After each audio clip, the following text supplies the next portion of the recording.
player ratings. We're going to start off with Big Vic, who I thought was brilliant yesterday. Sim gives him an 8. I gave him a 9. He was sensational, wasn't he? That one-handed saves, 2 of them, one from Foden. I can't remember who the other one was from, but what unbelievable save. At the end. What unbelievable saves he was making. He kept us in it time and time again and just showed why he's one of the best shot stoppers in the league yesterday. Yeah, I thought he played really well. I thought some really impressive reflex saves and really good shot stopping, which he has shown all season. Obviously, from set pieces, we didn't look as vulnerable. I think we may be doing things a bit differently to help Vicario as well. But obviously, those saves from Foden, from De Bruyne, both one-handed saves, phenomenal. Stood up really well for Doku's late chance. Obviously, the goals couldn't really do much with them. So, really strong showing from Vicario. Pedro Porro up next, 6s all round. I felt like, he got absolutely sent to the cleaners for the penalty, didn't he, from Jeremy Doku. Brilliant stuff there. Well, not brilliant stuff, but, he should have done a lot better, Pedro Porro, in that moment. I thought, actually, from an offensive standpoint, it wasn't as good as maybe we know that Pedro Porro can produce, but I felt like what he did do well was those little passes to get us in the transition, to set us on our way a number of times. So it was a bit of a mixed bag for me from Pedro Porro. Defensively, I thought he was okay. Offensively as well, okay. So, yeah, I guess I gave him a 6. Yeah, I thought he was decent. I thought for the majority of the game he played pretty well. Yeah, I thought he actually had...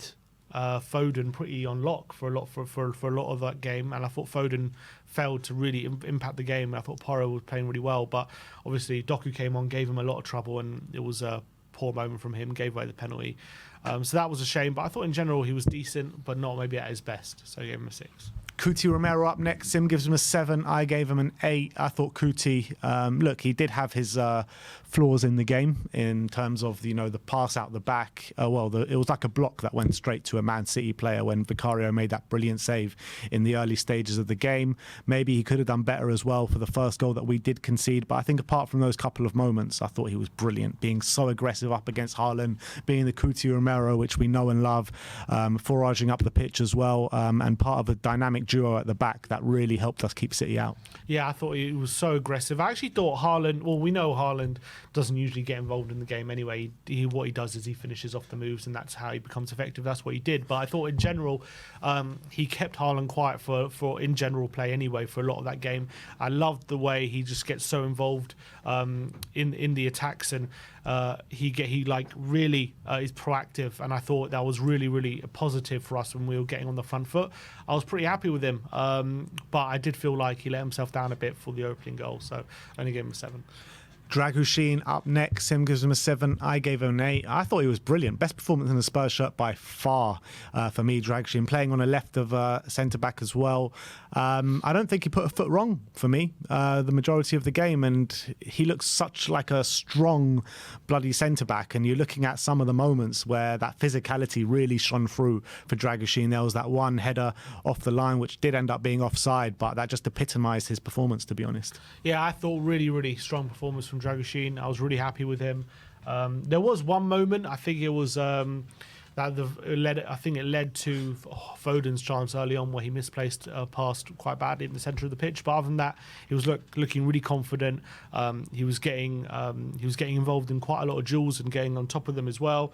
I thought he was really impressive, and it maybe just goes to show we maybe should even play him more. I know he had a really poor performance against Fulham a few weeks ago, but I thought this was a lot better, and hopefully this gives him confidence to start playing more. Mickey van der Ven up next. Him gives him a 7. I gave him a 6. I thought he was good, but it wasn't like the standout Van der Ven performances that we have seen this season, albeit he was playing a different role. He started at left back, but it was more kind of like he was kind of reverting into kind of a back 3. He didn't invert like maybe a Doggy, Emerson and Skip have been doing in the past couple of weeks. But look, I think it was a sure display, but nothing kind of spectacular that we saw from him. Yeah, I did feel like a lot of their joy was coming down that side offensively. I thought Kyle Walker was getting into all sorts of space down that side a lot of the time, and if he was a bit better on the ball, he maybe would have punished us a bit more. But I did feel like defensively, when he was asked to be in a duel, he was pretty confident, he was pretty good. Didn't get forward too much like he did maybe against Burnley, where he was got into a few situations. But I thought he was decent. Again, I didn't think he looked out of place at left back, but obviously he looked a bit more comfortable at centre back. That's all I would say. Pierre-Emile Hojbjerg up next, sixes all round. I mean, it started off with a classic Pierre-Emile Hojbjerg, didn't it? Slicing it up in the air, and that's what culminated in Vicario's mad save in the first few minutes of the game.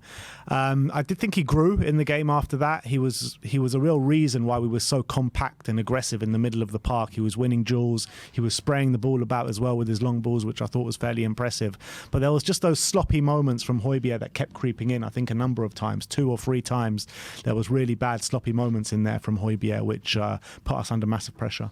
Yeah, and obviously there was that moment for Foden's chance, which he takes a wild swipe. There was, I think, for a moment for the what was it? The opening? No, there was a moment for the De Bruyne chance right at the beginning of the second half, where he's trying to build up from the back, and again we're playing really nice football, and gets to Hojbjerg, and he just sloppily gives it away, and Man City create a chance. And I think this is the epitome of why Hojbjerg is just not going to be good enough for us, because when the play gets too quick, and he's asked to play very quick football and have a lot less time with the ball, he struggles to really keep up. I feel like when he's got the ball in a bit of space and he's got time to spray it and play it around, he can be quite effective. But in Ange, the way Ange wants to play, he wants the players to make quick decisions, have little time on the ball, be very accurate at their passing, and Hojbjerg lacks of that. But I did feel like there were some moments where he was quite good, and off the ball as well, he was quite good. And when he was given time to spray passes, he was quite effective. But when he was asked to make quick passes, he's found wanting.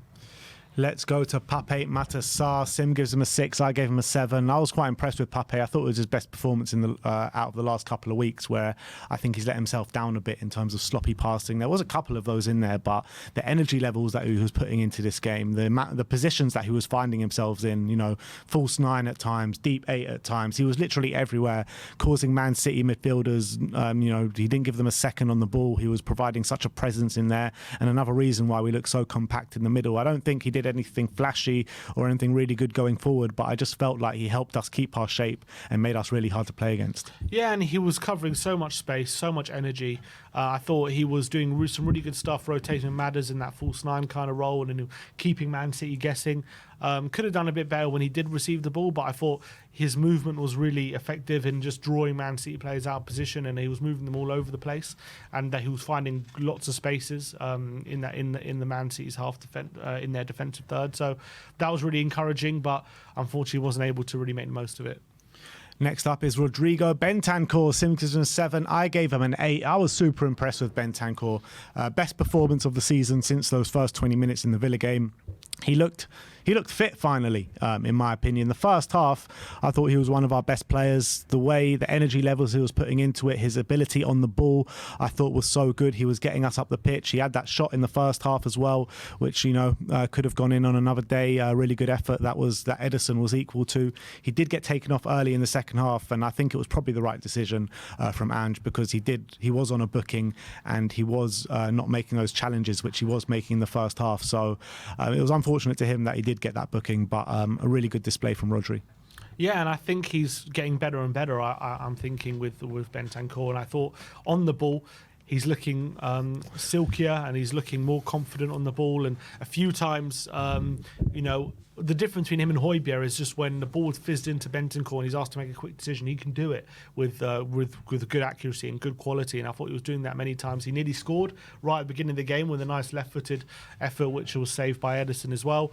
I thought he had a really solid performance, but yeah, he obviously got breezed past for the opening goal by Foden, and if he wasn't on the yellow, he probably takes him down. So I think that was in Ange's thinking when he did take him off. So that was a shame, and you can see his reaction. He was very frustrated with it, but I'm sure we're going to see the best of Bentancur next season. James Maddison up next, 7s all round, and I think in the last couple of games you're really starting to see James Maddison get into his flow again. It's a shame it is the second last game of the season, but his off-the-ball work yesterday was absolutely tireless. How many times did he win the ball back? How many duels was he winning? He was so aggressive. Again, a bit like Pape Sarr, he was just everywhere. He was in the false 9 a bit, he was deeper in the midfield a bit, and he was causing Man City no ends of problems in that sense.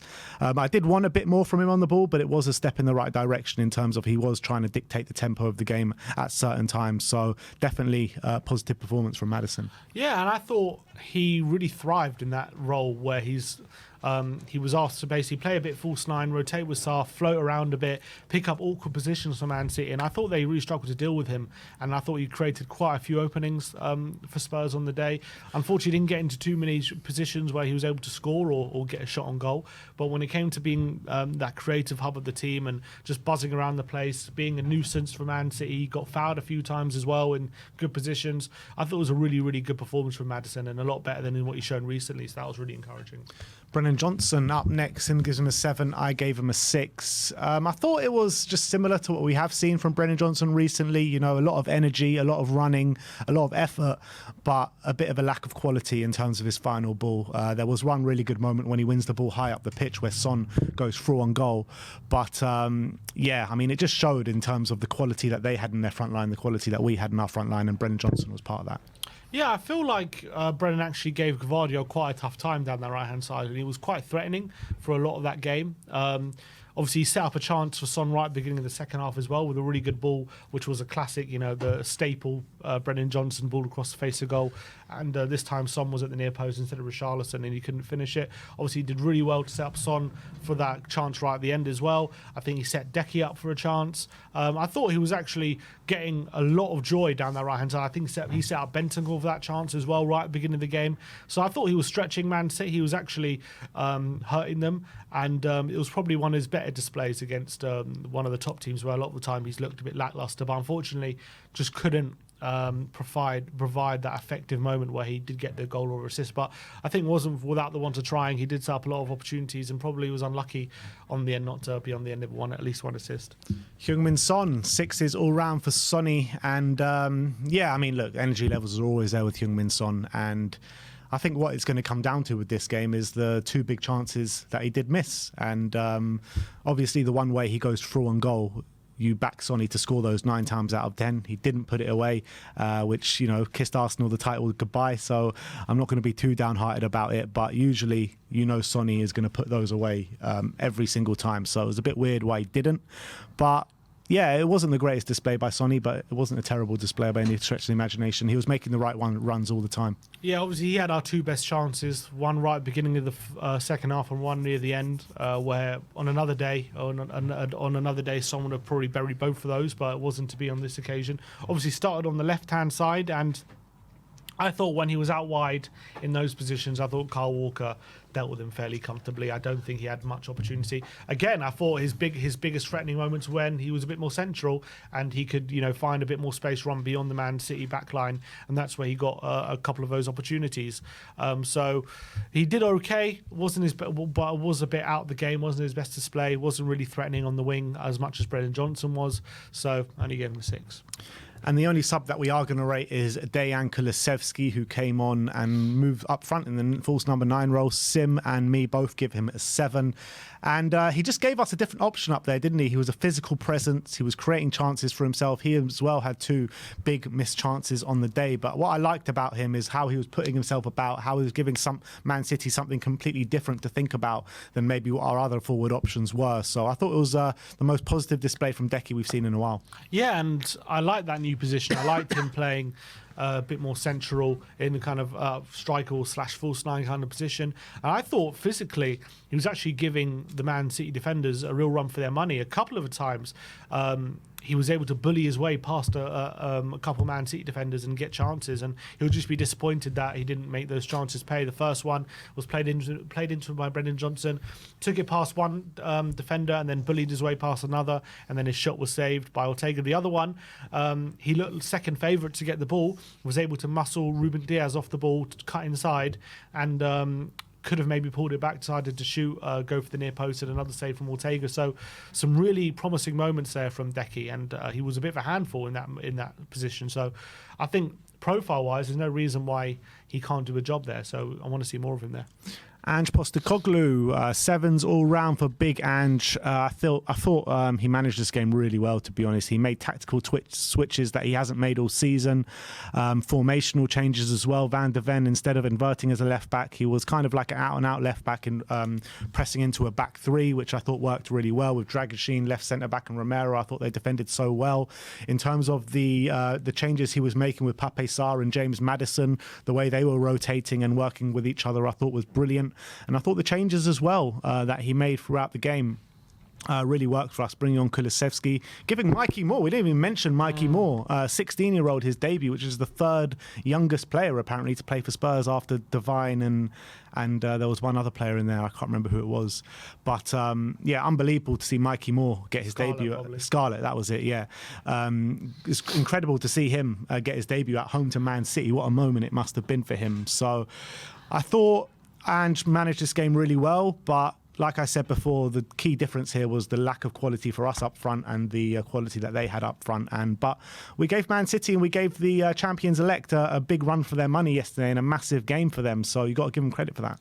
Yeah, and I felt he made some really good changes. It was one of our better tactical games for a while, I felt, in terms of changes he made for a specific game to, tactically compete with the opposition. I thought it worked. I thought playing the false nine was a really great move. Van de Ven at left back was a really great move.